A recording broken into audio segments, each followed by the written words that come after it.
మీ business ఏదైనా మీ ఊర్లో promotion చేయాలంటే అది సుమన్ టీవీతోనే సాధ్యం. ఇప్పుడే సంప్రదించండి.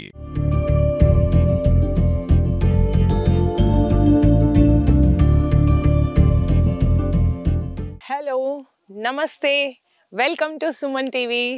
ఈరోజు చెట్లలో ప్రత్యక్షమయ్యాను అనుకుంటున్నారా? నేను ఈరోజు ఒక రైతుని పరిచయం చేయడానికి వచ్చాను. అతను పెండల్స్ ద్వారా తీగ జాతి కూరగాయల్ని ఎలా పండిస్తున్నాడో మీకు పరిచయం చేసి ఇందులో ఉన్న ఆటుపోట్ల ఏంటి, ఎలా ఎదుర్కొంటున్నాడు, ఎలా దిగుబడి సాధిస్తున్నాడు అనేది ఈరోజు మనం చూద్దాం. నమస్తే విష్ణు గారు. నమస్తే మేడం. చాలా ప్రశాంతంగా హ్యాపీగా ఉంది, చూస్తే అసలు నిండుగా చాలా సంతోషంగా ఉంది. సో మరి దీని గురించి మీరు చెప్పండి. మీరు ఈ చుట్టుపక్కల ప్రాంతాల్లో మీకు చాలా మంది ఫ్యాన్స్ ఉన్నారని తెలిసింది. మరి ఇది ఎలా స్టార్ట్ చేశారు? ఎన్ని ఎకరాలు ఉంది? మేడం ఇక్కడ నాకు మోపాల్ ఉన్నది, ధర్మారం ఉన్నది, ధర్మారం బి డిష్పల్లి మండల్. ఇది ఇక్కడ 2015లో ల్యాండ్ తీసుకున్నా. 14లో మ్యారేజ్ అయింది, 15లో ల్యాండ్ తీసుకున్నా. ఒక 4 acres తీసుకున్నా. అయితే అంతకుముందు ఇంట్లో ప్యాడీ ఉండే, వరి వేసా. మామూలుగా బోర్లు ఒక 12 బోర్లు వేస్తే నీళ్లు పడలే. 12 బోర్లు వేసా ఇందులో. నేను ల్యాండ్ తీసుకున్నాక మొత్తము 12 బోర్లు వేసా. లాస్ట్ 16లో ఒక బోర్ పడ్డది, ఫుల్ వాటర్ పడ్డాయి. చిన్నప్పటి నుంచే కొద్దిగా అగ్రికల్చర్ మీద ఇంట్రెస్ట్, ఇందులో కూరగాయల మీద కొద్దిగా ఇంట్రెస్ట్ మక్కువ ఎక్కువ నాకు. తర్వాత ప్యాడీ వేసినాం. ప్యాడీ ఏంటంటే 16, 17 కొద్దిగా కరువులో ఎండిపోయింది. యాసంగి పంటలు 2 పంటలు ఎండిపోయినాయి. వర్షాలు లేక బోర్లు ఎత్తేసుడు, ఎంబటినే బోర్ ఎత్తేసుడు. అట్లా ఇబ్బందులతో ఏం చేశాడు, డ్రిప్ తోని కొద్దిగా కూరగాయలు స్టార్ట్ చేద్దామని ఆలోచన ఉండే. మొన్న లాక్డౌన్ ముందు, లాక్డౌన్ తర్వాత స్టార్ట్ చేశాను మేడం. లాక్డౌన్ తర్వాత, లాక్డౌన్ లో నాకు నిజామాబాద్ లో మెకానిక్ షాప్ ఉండే. ఒక 9 years మెకానిక్ ఓన్ షాప్ ఉండే. ఒక 8 మంది పిల్లలు వర్క్ నా దగ్గర చేస్తుండే. లాక్డౌన్ లో కొద్దిగా ఇబ్బందితో నా రెంట్ ప్లస్ కాంపిటీషన్ కూడా బాగా అయిపోయింది. ఇబ్బందులతో ఆ ఫీల్డ్ పక్కకు పెట్టి జేసీబీ టిప్పర్లు తీసుకున్నా. జేసీబీ టిప్పర్లతో కూడా కొద్దిగా మనకి ఆ ఫీల్డ్ నేచర్ ని ఖరాబ్ చేసే అనే ఇంట్రెస్ట్, దాన్ని ఆ ఫీల్డ్ 2 years చేశాను. కొద్దిగా నేను కొన్ని ఇబ్బందులతోని ఆ ఫీల్డ్ నుంచి విరమించుకొని ఉన్న ల్యాండ్లనే చేసుకుందాం, బయటకు ఎక్కడికి వెళ్ళి ఇష్టం లేదు, మనకు ఉన్న దాంట్లో ఏదైనా చేసి చూపించాలి అని చెప్పేసి. మన దగ్గర ఉన్నది వాడుకోగలిగినప్పుడే కదా మనం అంటే సక్సెస్ అయినట్టు. మరి మీరు ఏం చదువుకున్నది ఏంటి? నేను ఐటీఐ చేసిన మేడం. ఐటీఐ ఎలక్ట్రీషియన్ ది. హిందూరు ఐటీఐ హర్సపల్లి దగ్గర ఉంటుంది కాలేజ్. హిందూరు ఐటీఐ చేశాను. అందులో 2 years కోర్స్ కంప్లీట్ చేశాను. అది చేస్తూ మెకానిక్ నేర్చుకున్నా. 1 stop దగ్గర, తిరుమల టాకీస్ దగ్గర మెకానిక్ నేర్చుకున్నా. ఒక 4 years చేసిన తర్వాత ఓన్ గా షాప్ పెట్టుకున్నా దేవి థియేటర్ దగ్గర. 2007లో షాప్ పెట్టా. మరి ఇప్పుడు ఇది వేసారు కదా, బీరా ఆనపకాయ 2 ఉన్నట్టున్నాయి కదా, బాటిల్ గార్డ్. అయితే మరి ఇది ఎన్ని ఎకరాల్లో వేసారు? ఇది పెండల్స్ వచ్చేసి 2 acres వేసాను. ఈ బెడ్లు పోయిన జనవరిలో వేసినాయి. పోయిన జనవరిలో బాటిల్ గార్డ్ పెట్టా. బాటిల్ గార్డు ఆల్మోస్ట్ ఇప్పుడు జనవరి వస్తే 1 year అయింది. నేను అయితే అది బాటిల్ గార్డ్ వర్షాకాలం దాకా తీసుకున్నాను. మొన్నటి దాకా కూడా ఉండే, ఒక నెల కింద కూడా ఉండే. ఇక పల్సగా అయింది ఒకటి, వర్షాల కొద్దిగా చెట్లు చనిపోయినాయి. అంటే ఒక ఆల్మోస్ట్ 6 నెలలు వచ్చింది అన్నట్టు? లేదు మేడం, ఎక్కువ 9 months దాకా వచ్చింది. 9 months. వర్షాకాలం అయిపోయిన దాకా కూడా వచ్చింది. అక్కడ ఒక చెట్టు, అక్కడ ఒక చెట్టు ఉంది, అవే పోయినసారి పెట్టినాయి అవి. సరే ఇప్పుడు ఈ ఇంత మీద కూడా డే బై డే 150 kgs దాకా వెళ్తుంది. ఏది బాటిల్ గార్డ్, సొరకాయ బాటిల్ గార్డ్ తీసేసినా వస్తుంది.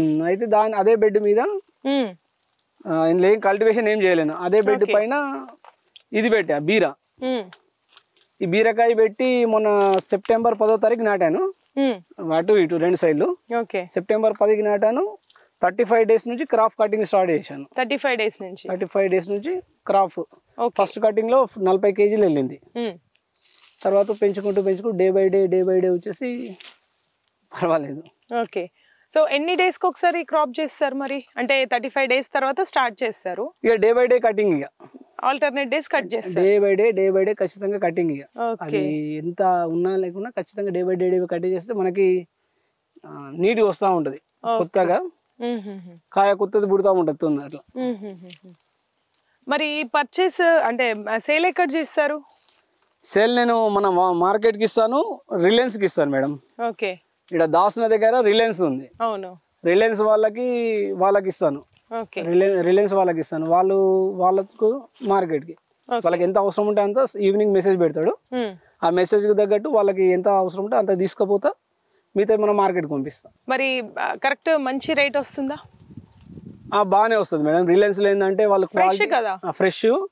ఇంకోటి ఏంటంటే కాయ ఇక్కడ మనం గ్రేడింగ్ చేసి నేను వాళ్ళకి ఇక్కడ ఒకసారి గ్రేడింగ్ చేస్తాము, మళ్ళీ అక్కడికి పోయినా వాళ్ళు గ్రేడింగ్ చేసుకుంటారు. కాయని గ్రేడింగ్ చేసి వాళ్ళు నీట్గా మంచిగా కాయ తీసుకుంటారు, మిగతాది రిటర్న్ చేస్తారు. అక్కడ మార్కెట్ ప్రైస్ మీకు చూస్తే రిలయన్స్ లో కొద్దిగా ఈచ్ అండ్ ఎవ్రీ పీస్ కూడా గ్రేడింగ్ చేస్తారు. గ్రేడింగ్ చేసి నీట్గా చేసి హైదరాబాద్ పంపిస్తారు అవి రిలయన్స్ స్టోర్లలో. వాళ్ళకి సంబంధించిన దానిలో పర్చేజ్ చేస్తారు, తీసేస్తారు. ఓకే, మీరు ఇప్పుడు డ్రిప్ వాడుతున్నారు కదా, సో మరి ఈ డ్రిప్ కి అంటే ఇది ప్రతిసారి మళ్ళీ ఏమైనా చేంజ్ చేస్తూ ఉంటారా, లేకపోతే ఒకసారి డ్రిప్ చేసుకుంటే మనకి అది సరిపోతుందా? నేను ఇది లాస్ట్ ఇయర్ వేసిన మేడం, ఇది అంటే అప్పుడు వేసిన అని చెప్తున్నా కదా. ఇది మనకి ఇది జనవరిలో ఇది స్టార్ట్ ఫీల్డ్ రెడీ చేసుకున్నా, అప్పుడు వేసిన డ్రిప్పే. కాకపోతే ఏంటంటే డ్రిప్ ఇది కొద్దిగా మోటార్కి ఫిల్టర్ ఉంటుంది, ఆ ఫిల్టర్లో వాటర్ ఫిల్టర్ అయ్యి దీనికి సప్లై అయితే ఏమన్నా నలకలు ఏమన్నా పడితే మామూలుగా మేము డ్రిప్ ఫర్టిలైజర్ ఇచ్చినప్పుడు దాంట్లో ఏమన్నా చెత్త చెదరం ఉన్నా కూడా దాంతో వెళ్ళిపోతాయి. అప్పుడప్పుడు ఫ్రెష్ ఓపెన్ చేస్తాం కునాలకి, ఏమన్నా కష్టం ఉన్నా కూడా దాంట్లో పడి వెళ్ళిపోతాయి, బయటికి వెళ్ళిపోతుంది. అయితే మెడిసిన్ ఏదైనా అంటే ఫర్టిలైజర్ ఏదైనా ఇచ్చినా కానీ కూడా ఇదే దీంట్లోనే అంటే వేస్ట్ అవ్వకుండా ఎక్కువ వాడకుండా సరిపోతుంది. ఎలాంటి మోతాదులో మీరు ఎరువుల్ని అందిస్తుంటారు? మరి డ్రిప్ తీస్తాం మేడం 9919 0015. ఎన్ని డేస్ కి ఒకసారి ఇస్తుంటారు? ఇది వారంకి ఒకసారి. ఇంకోటి ప్రతి స్ప్రేలో కూడా ఇప్పుడు మోడీ గారు తీసుకొచ్చింది ఒకటి nano DAP and nano urea, అది నేను ఎక్కువ వాడుతున్నాను. అది చాలా మంచి రిజల్ట్ ఉన్నాయి, అవి చాలా బాగా రిజల్ట్ ఉన్నాయి. Nano DAP nano urea IFFCO వాళ్ళది, అది ప్రతి స్ప్రేలో అది 10 days కి ఒకసారి.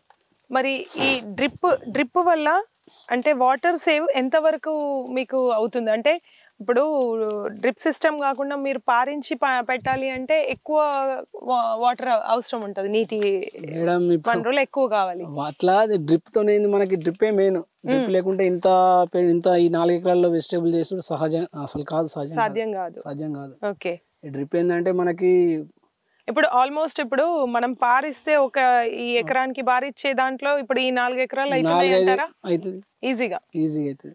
ఒక ఎకరం ప్యాడీ బండి ఇచ్చే దాంట్లో ఒక హాఫ్ ఎకర్ ప్యాడీ మనం వదులుతాం కదా, ఆ వాటర్ లో 5 ఎకరాల కూరలు పండియచ్చు ఈజీగా, ఒక హాఫ్ ఎకర్ సరిపోయే వాటర్. మరి ఈ డ్రిప్ కి ఎంత ఖర్చు వస్తుంది?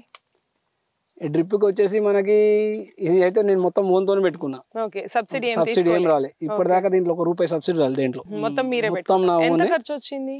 ఇప్పుడు మొత్తం సాగు చేస్తున్న అంతటికి గవర్నమెంట్ నుంచి ఎలాంటి సబ్సిడీ ఏం లేదు, అన్ని చెట్లకి డ్రిప్పింగ్ కంప్లీట్. ఇది మేడం స్టార్టింగ్ అప్పుడే అంతా 4 ఎకరాలు మొత్తం డ్రిప్పే ఉంది. ఓకే, మరి ఇప్పుడు మీరు ఈ పెండల్స్ వేసిరు కదా, మరి ఇవి పర్మనెంట్ అంటున్నారు, అంటే ఎన్ని సంవత్సరాల వరకు? శాశ్వత పందిర్లు అవి. రౌతుకి దీనికి లైఫ్ టైం ఏముంటది అంటే అంటే కొన్ని ఇప్పుడు ఈ పంటలు కాగానే మళ్ళీ దీన్ని ఎట్లా వేటికి వాడతారంటే పంట మార్పిడి చేస్తా ఉంటారు కదా ఎందులో అయినా. ఇప్పుడు సొరకాయ తర్వాత బీరకాయ వేసిండ్రు, మరి నెక్స్ట్ ఇంకా దీని తర్వాత ఇంకేం ప్లాన్ చేస్తున్నారు? దీని తర్వాత ఇప్పుడు జనవరిలో మళ్ళీ బాటిల్ గార్డ్ పెడతాం, మొత్తం బాటిల్ గార్డ్, బీర. ఇప్పుడు మళ్ళీ కింద కూడా ఒక ఎకరం ఉంది, దాంట్లో కూడా వేస్తాను ఇవి.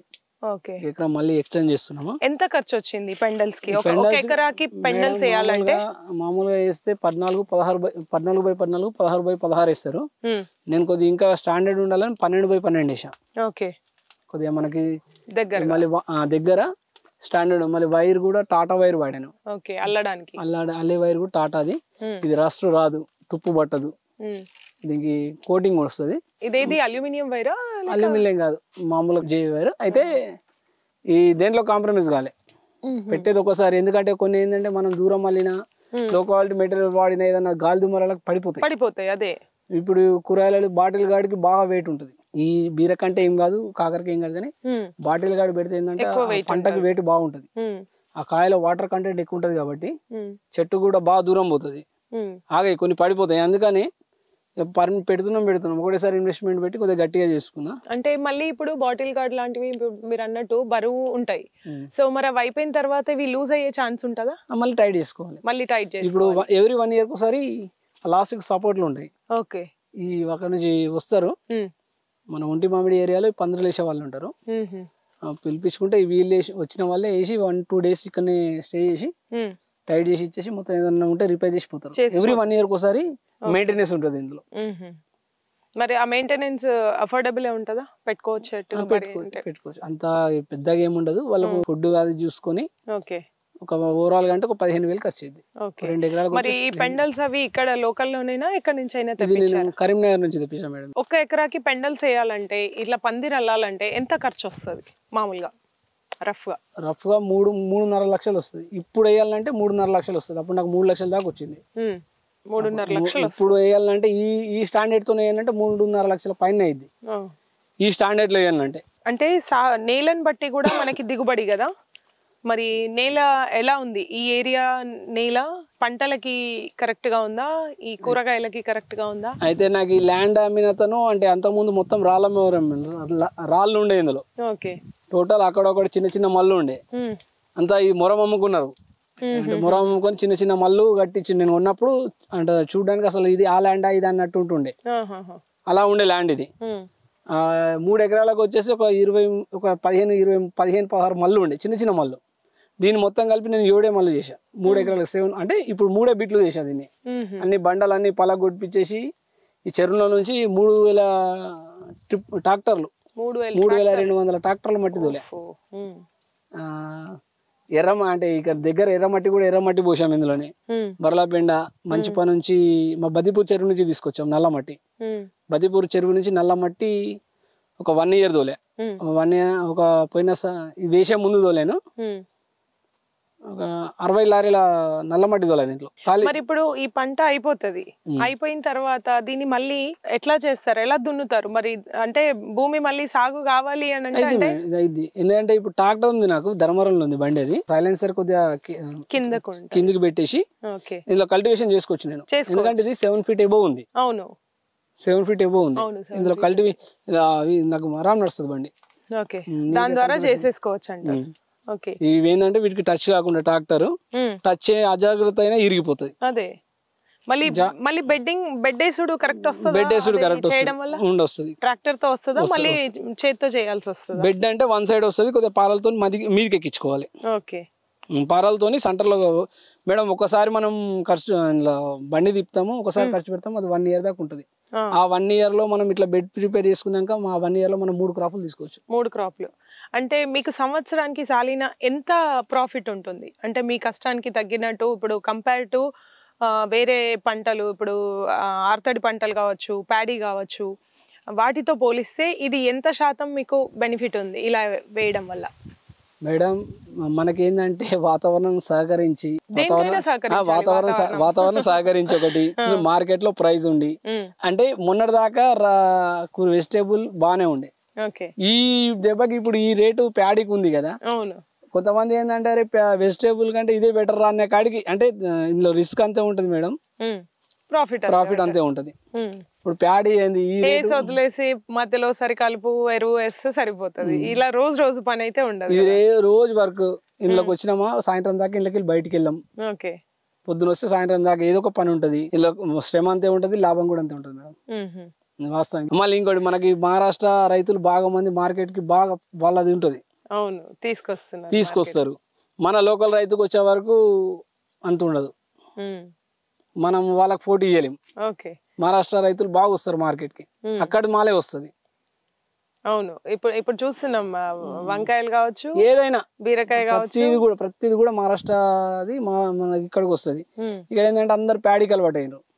నాకు ఉంది ఎక్కువ లేదు, 10 ఎకరాలు లేదు, ఉన్న కొద్దిగా ల్యాండ్ లోనే 4 రకాల పంటలు తీస్తూ కొద్దిగా ఇంట్లో ఇప్పుడు ఖర్చులు, పిల్లల చదువుకి, మెయింటెనెన్స్ కి చాలా ఆలోచనతో ఈ కొద్దిలో పెట్టుకున్నా. చాలా బాగా చేస్తున్నారు కదండి. అంటే ఇప్పుడు ఒకరిని చూసి ఇంకొకరు మిమ్మల్ని ఆదర్శంగా తీసుకొని చాలా మంది ప్లాన్ చేసుకుంటారు.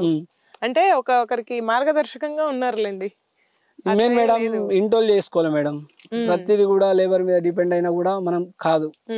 మెయిన్ మనం చేసుకునే మనం హార్డ్ వర్క్ చేస్తామంటేనే దిగాలి. మనం మందిని పెట్టి చేస్తాము, మీద ఉంటామంటే కానే కాదు. హార్డ్ వర్క్ చేస్తేనే మనతో అవుతుంది అనుకుని మనం అయితే దిగాలి. అంతే. కానీ మామూలుగా మనం చూసి మనం ఇట్లా యూట్యూబ్లో చూసి అట్లా ఉంది ఇట్లా ఉంది అని చెప్పి దిగితే మాత్రం అది చాలా ఇబ్బంది అయింది. అవును.